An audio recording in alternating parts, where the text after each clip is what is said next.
Hello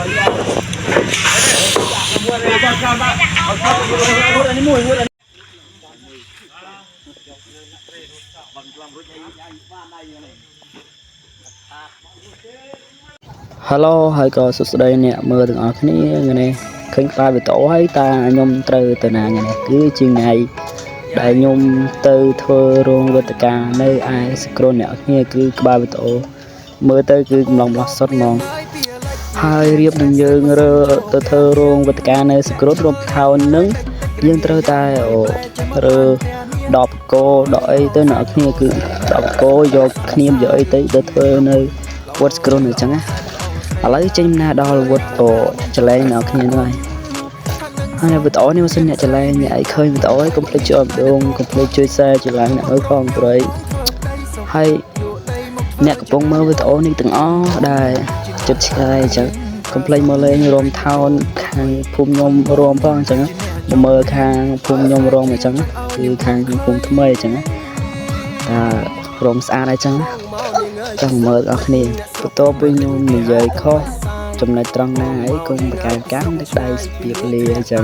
អូច្រឡំនិយាយលេងហ្នឹងហើយបន្ទាប់ពីយើងចេញពីចលែងហើយយើងគឺយកនេះជិះដល់វែងហើយអ្នកគ្នាហ្នឹងហើយអ្នកគ្នាយើងជិះក្នុងវែងទៅយើងបានមើលមុំអ្នកវែងផងអញ្ចឹងអូច្រឡំនិយាយលេងទៅអត់ទេមើលមែនតើអញ្ចឹងណាហ្នឹងហើយយើងចេញទៅគឺយន្ត3អ្នកគ្នាគឺយន្ត3គឺយន្ត2ហ្នឹងដឹកគ្នាដឹកក្តារអញ្ចឹងគឺយន្ត1ហ្នឹងគឺដឹកបកគោសម្រាប់យើងធ្វើរោងវេទិកាដើម្បីរួមបន្ទាប់ពីយើងនិយាយសំណុំដែលសុំដែលអត់បានការក៏យើងក៏ចេញមកបន្តដំណើរមកទៀតគឺដើម្បីស្ទុះព្យាយាមដើម្បីទៅដល់កន្លែងវត្តសក្រូនដើម្បីបញ្ញាប់ទួនពេលព្រឹកអ្នកគ្នាគឺយើងទៅថ្ងៃហើយគឺម៉ោង 9:10 ហើយបានធ្វើអ្នកគ្នាគឺមួយថ្ងៃរឿងអត់ចង់រួចអ្នកគ្នាហ្នឹងហើយអ្នកមើលវីដេអូនេះភ្លេចជួយឲ្យម្ដងអ្នកអុយផងហើយបើសិនថាមើលវីដេអូខ្ញុំអត់សូវច្បាស់ហើយគឺញ័រដៃញ័រអីចឹងព្រោះខ្ញុំកាន់នឹងជាលើកយន្តចឹងពួកអីវាកយន្តទាំងស្រាប់ហើយអ្នកគ្នាធ្លាប់ចេះដឹងថាវាបាបបណ្ណាគឺវាលាក់ខ្លាំងមែនទែនគឺកាន់អត់នឹងទេ sorry ផងអ្នកគ្នាគឺឥឡូវយើងមកដល់វត្តសក្រូនហើយអ្នកគ្នាគឺហៅវត្តស្រីកាត់បូនហើយឈ្មោះថាវត្តសក្រូនតែបើអ្នកខ្លះគឺហៅតាស្វាយវត្តអីវត្តសក្រូនអញ្ចឹងហ្នឹងហើយបន្ទាប់ពីយើងបាត់គឺយកចូលវត្តហើយយើងសកម្មភាពត្រូវលើកឈើលើកអីគាត់លើកឈើលើហើយយើងកាប់ឈើមកកាប់ឈើกับអីអ្នកគ្នាគឺយើងមកកាប់ឈើនេះដើម្បីទៅធ្វើ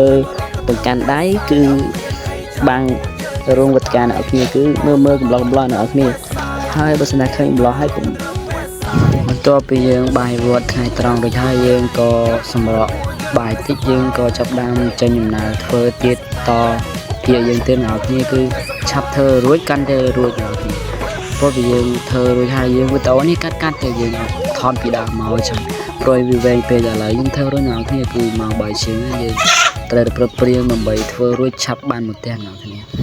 ហើយវីដេអូនេះក៏មានតែប៉ុណ្ណឹងគឺជម្រាបលានិងបាយបាយពុកម៉ែបងប្អូនដែលទស្សនាវីដេអូនេះពីដើមរហូតដល់ចប់ហើយបាយបាយជួបគ្នានៅវីដេអូក្រោយទៀត